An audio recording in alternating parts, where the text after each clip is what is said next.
ناظرین گرامی السلام علیکم ورحمۃ اللہ وبرکاتہ۔ آج کا جو سبق ہے وہ ہے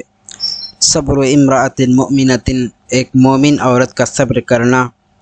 یعنی حمزہ رضی اللہ عنہ چونکہ جنگ احد میں ان کو شہید کر دیا جاتا ہے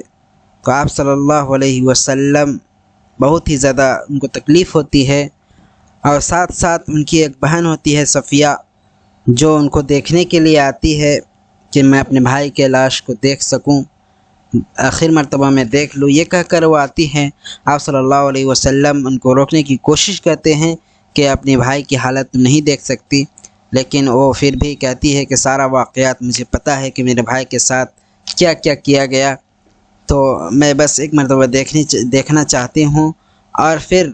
یہ سب جو کچھ بھی ہوا ہے وہ اللہ کے لیے ہوا ہے، میں صبر اختیار کروں گی، اللہ سے دعا کروں گی، یہ کہتی ہے۔ تو ان کا جو صبر ہے اسی کو یہاں پر بیان کیا گیا ہے۔ چلیے پڑھتے ہیں۔ صبر امرأۃ مؤمنۃ، ایک مومن عورت کا صبر کرنا۔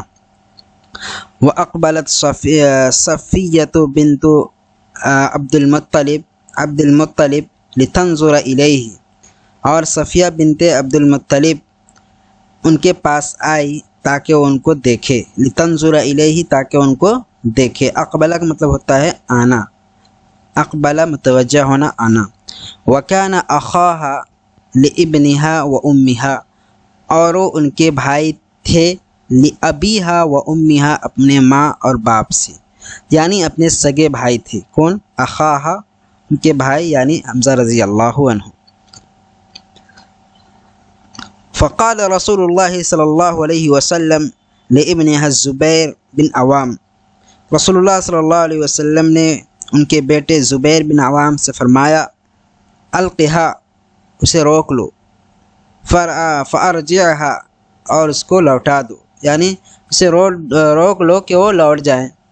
لا ترى ما باخیها، اور نہ دیکھے جو ان کے ساتھ، ان کے بھائی کے ساتھ ہوا ہے، ما باخیها، جو ان کے بھائی کے ساتھ ہے، یعنی جتنا زخم ہے اور ان کو نہ دیکھے، نہ دیکھ سکے گی، یہ آپ صلی اللہ علیہ وسلم نے فرمایا۔ لا ترى، کہ وہ نہ دیکھے، ما باخیها، جو ان کے بھائی کے ساتھ ہے، یعنی ان کے بھائی کے زخم کو نہ دیکھے۔ فقال لها، تو انہوں نے ان سے کہا، یعنی زبیر بن عوام نے اپنی ماں سے کہا، یا امی، اے میری ماں، یا امہ، اے میری ماں، ان رسول اللہ صلی اللہ علیہ وسلم یأمرکی، یقیناً رسول اللہ صلی اللہ علیہ وسلم آپ کو حکم دے رہے ہیں، ان ترجعی، کہ آپ لوٹ جائیے۔ قالت، انہوں نے کہا، صفیہ نے کہا، ولیما، کیوں، ولیما، کیوں، یعنی کیوں لوٹوں؟ وقد بلغنی ان قد مثل باخی، اور مجھے یہ بات پہنچی ہے، وقد بلغنی، مجھے یہ بات پہنچی ہے، ان قد مثل باخی، کہ میرے بھائی کے ساتھ مسئلہ کیا گیا، یعنی ان کو چیڑ پھاڑ کیا گیا، ان کے کلیجے کو منہ میں ڈالا گیا، یہ سارے واقعات میرے پاس پہنچ چکا ہے، تو میں پھر کیوں رکوں، یعنی کیوں دور ہو جاؤں، یہ انہوں نے کہا۔ وَذَلِكَ فِي اللَّهِ، اور یہ سب کے سب جو کچھ بھی ہوا یہ اللہ کے لیے ہے۔ وَذَلِكَ فِي اللَّهِ، اور یہ اللہ کے راستے میں ہے۔ لَأَحْتَسِبَنَّ وَلَأَصْبِرَنَّ، لَأَحْتَسِبَنَّ، یقیناً میں ضرور رکوں گی، وَلَأَصْبِرَنَّ، اور میں ضرور صبر اختیار کروں گی، انشاءاللہ، اگر اللہ نے چاہا۔ وَأَتَتْهُ، اور وہ آئی، یعنی حضرت حمزہ رضی اللہ عنہ کے پاس وہ آئی، فنظرت، اور وہ دیکھی، الیہ، ان کے جانب، وصلت علیہ، اور ان کو دعا دی، واسترجعت واستغفرت لہ، اور وہ ان کی مغفرت کے لیے دعا کرتے ہوئے وہ لوٹ گئی، واسترجعت، اور وہ لوٹ گئی، واستغفرت لہ، اور ان کے لیے مغفرت کی دعا کی۔ ثم امر به رسول اللہ صلی اللہ علیہ وسلم فدفن، پھر رسول اللہ صلی اللہ علیہ وسلم نے انہیں حکم دیا، فدفن،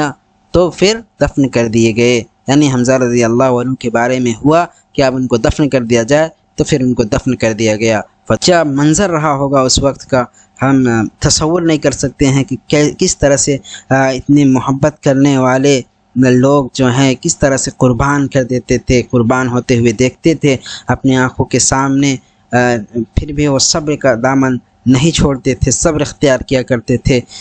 آج بھی ہمارے اندر اس طرح کی صلاحیت ہونی چاہیے کہ ہم بھی اپنے آپ کو اللہ کی راہ میں قربان کریں، اپنے آپ کو اللہ کے لیے اور اللہ رسول اللہ صلی اللہ علیہ وسلم کی